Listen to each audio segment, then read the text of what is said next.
Does crypto finance Hamas and other terrorists? Terror groups, if they are using public blockchains for financing, are likely finding ways to cover their tracks, Crystal head of research Nicholas Smart said. Does crypto finance Hamas and other terrorists? In the last few weeks, we've heard a lot of back and forth on this question without ever really getting a definite conclusion. This is an excerpt from the Node newsletter, a daily roundup of the most pivotal crypto news on CoinDesk and beyond. You can subscribe to get the full newsletter here. It all started with a report in the Wall Street Journal in early October claiming that Palestinian groups had received about $130 million in crypto to finance their war in Israel. Shortly after, 100+ U.S. lawmakers led by Sen. Elizabeth Warren DMA signed a letter to President Biden raising concerns about crypto's role in financing terrorism. Warren is leading efforts to pass the Digital Assets Anti-Money Laundering Act. After that, blockchain forensics groups, such as Chainalysis and Elliptic, said the numbers reported by the WSJ were likely overstated. The research the WSJ initially cited was provided by Elliptic.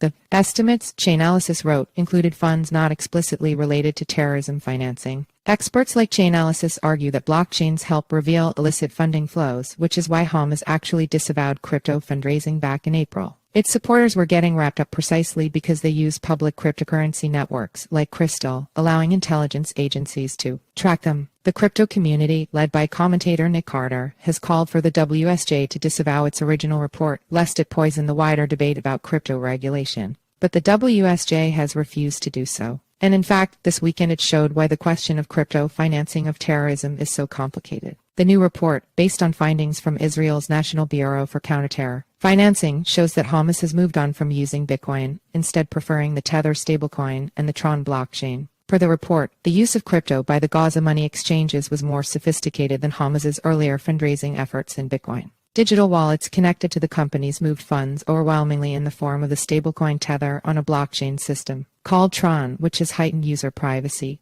To obscure the money trail, the exchanges often changed the wallet addresses they used each day and sent funds through mixers, Israeli officials said.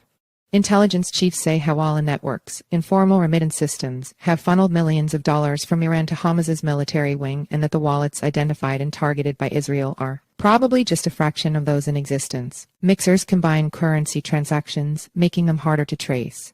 All of which shows the adaptability of terrorists to find new ways to cover their tracks. As the WSJ shows, when Hamas found Bitcoin was too public, it switched to an asset and chain that offered better secrecy. Terrorists are not stupid. They look at the capabilities of blockchain, intelligence companies, and they start to understand, okay, well, they can track us. So we need to be clever, said Nicholas Smart, head of research at Crystal, another blockchain analytics firm. See also, Hamas crypto funding likely overstated. Chainalysis in the past, terrorists were said to have used privacy coins like Monero. But because of the relatively low liquidity of such projects in secondary markets, they are less popular now. Tether, on the other hand, has a market cap of $87 billion.